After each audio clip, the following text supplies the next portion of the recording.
I ended up building all the brackets, well, most of the brackets and the frame stiffeners out of a sheet of metal. I just ended up buying a whole sheet of 4x8 1/4 inch thick steel. I built the towers out of it.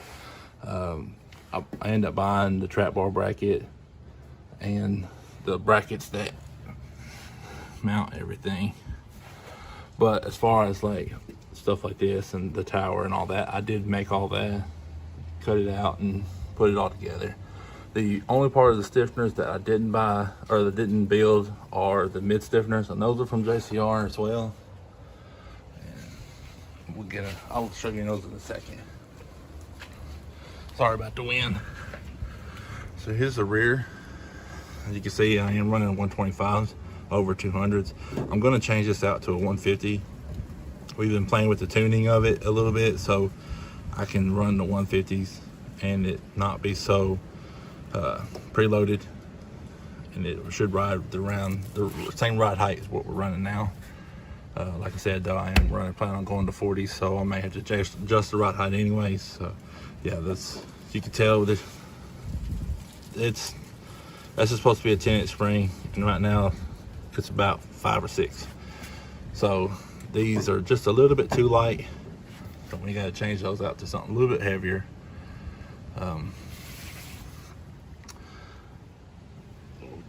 Slide up on the knee. So this is where all the magic happened. So first off, I did build all the links out of this 2x2 1/4 inch thick square tubing,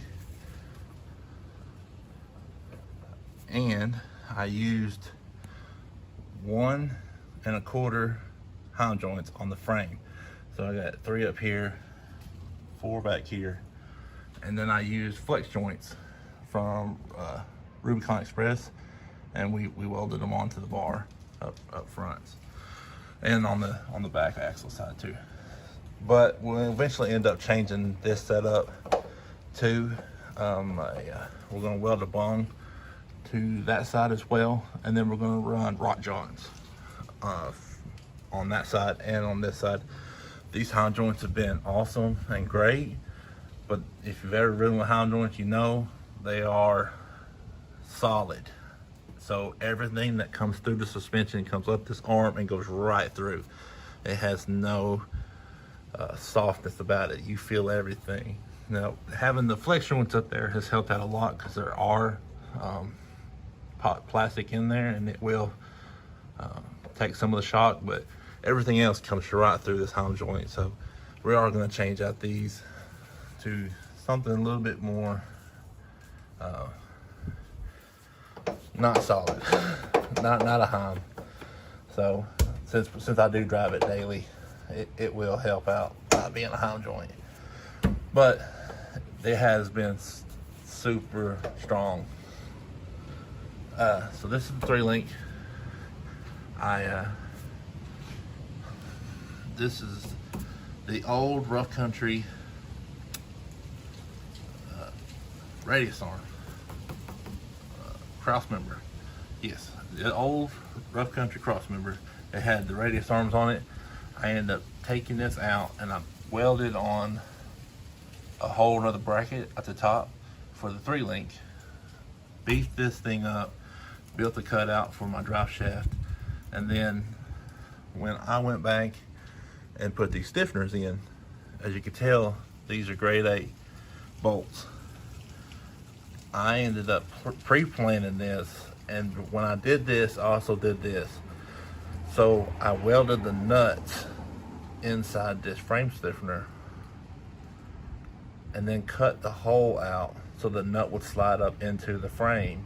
When I welded this on, I would have nice heavy duty nuts and bolts holding this together on the front crossmember. As you can tell on the back, I did the frame stiffener a lot sooner than I did the back. I was still running leaf springs, so you can tell there's still the leaf spring mat. So when we did the 4-link, I couldn't do that. So what I ended up having to do is I ended up having to cut the inside of the frame out where I can get these nuts, these bolts in here, and I just welded these bolts to a strip of metal and then put the strip of metal through the inner part of the frame and pushed the bolts down, and then welded it down so that it wouldn't pop up. So when we put this cross member on, we just had to use the nuts to hold it on. So that's why this is different than this, because these is a lot older than this. But this is the cross member we built for the rear 4-link. It's basically the same setup. You have the lower, and then you have the upper mounts right above them. And it's the same kind of thing where you're using the heim joints, and then we're using the flex joints on the back. I do run an Adams drive shaft on the back. It is 1350 fully jointed, or U-joints.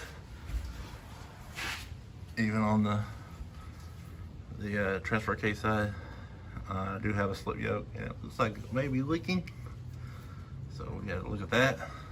On the front one, it's still the 1310 style U-joint up here, and it's the 1310 on this one, but this is a bachelor joint. It turns it into a 1350. I built this drive shaft. I had an old drive shaft for a TJ, a rear drive shaft that had this real nice, big, beefy shaft on it. So I ended up cutting the old Cherokee drive shaft and welding this on, and then using this yoke, slip yoke, for it. So it's a lot better setup. It is not balanced in any way, but we run locking hubs, so this is not spinning going down the road anyways, so that's okay. I do have a wrap on my exhaust. I have had to shorten the exhaust right here and get it tight against the transmission because of the arm. So we did that, as you can tell. And when you decide to do a 4-link in your Jeep Cherokee, you run out of room to run an exhaust. So we got a little creative.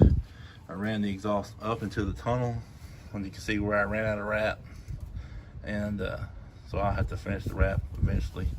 But this is behind where the back seat sits, so it's not that big of a deal. But I ran the exhaust into the tunnel, and then the muffler sits right above the arms. When I first did the 4-link, I didn't want to bend my upper arms like most people do. I left them straight. So since I left them straight, the Jeep sits a little higher than others because of where they would hit the body. I don't really feel like cutting the body out, so I'm just going to leave it the way it is. That's hence why the bump stops are so big. But it's okay. And it also gave me a spot to put my muffler and not have to remove my gas tank. I still use the original gas tank, and so it all worked out. On the back, sorry about that. On the back, we have a 10.5 out of the 06 F250. I am running the original limited slip, and it is wore out. It needs new clutches, but I think what we're going to end up doing is we're going to change it out for an actual locker. So it does grab, but if you get too far on a camber or whatever, you know, it's just too far to one side, one wheel locks up, it will not spin the other tire. The clutches are just no good. So we're going to change this out eventually, but it does have the 538 gears in it. I did end up I built the truss and cut it out, welded it on.